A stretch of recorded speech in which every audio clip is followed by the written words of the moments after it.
સુરેન્દ્રનગરમાં વ્યાજખોરોનો આતંક હજુ પણ યથાવત છે।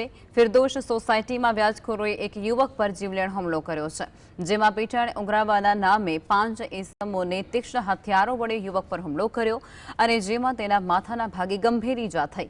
યુવકને તાત્કાલિક સારવાર માટે મેડિકલ કોલેજ ખસેડવામાં આવ્યો છે અને આ ઘટનાએ સ્થાનિકોમાં રોષ પણ ફેલાવ્યો છે, કારણ કે યુવકે 20% વ્યાજે લીધેલી રકમ ચૂકવી દીધી હતી અને તે છતાં પણ વ્યાજખોરોએ ઉઘરાણી કરી હતી અને ત્યારબાદ હુમલો પણ કર્યો। સ્થાનિક પોલીસે વ્યાજખોરો સામે કડક કાર્યવાહીના દાવા કર્યા છે અને આવી પ્રવૃત્તિઓ નાબૂદ કરવા કાર્યક્રમોનું પણ આયોજન કરવાની વાત કરી છે।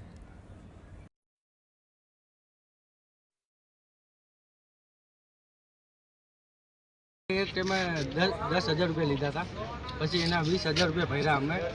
એવી રીતે એ એમ કહે કે હજી મને વ્યાજ દે, તો મારા ભાઈએ કીધું કે મેં વ્યાજ ભરી દીધું એમ કરીને ઘરે મારવા આવ્યા હતા ને હું મારા મમ્મીને બધા પૂછવા ગયા હતા, તો એ બે ભાઈ પીધેલા જ હતા।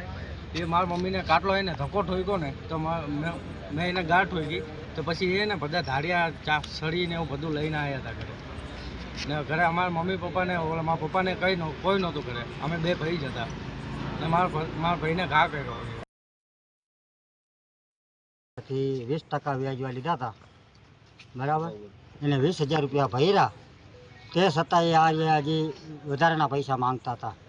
એના પપ્પાએ 20,000 રૂપિયા 10,000ના 20 ભર્યા, તો એ હજી આ વધારાના પૈસા માંગ્યા। એટલે આ છોકરો સરગમ બેન્કમાં વગાડવા ગયો, તો આ રહ્યા બે ભાઈઓ અહીંયા જઈ ને અહીંયા મારવાની કોશિશ કરતા હતા। મને ઓલા બધા મિયાણા એના ભાઈબંધ હતા એટલે અહીંયા ન માર્યો, ઘરે આવી ને પછી આને ઘરે આવીને માર્યો। પછી એ ઘરે આવીને રોવા માંડ્યો, પછી એના ભાઈને કીધું કે મેં પૈસા ભરી દીધા હતા, એ મને માર્યો।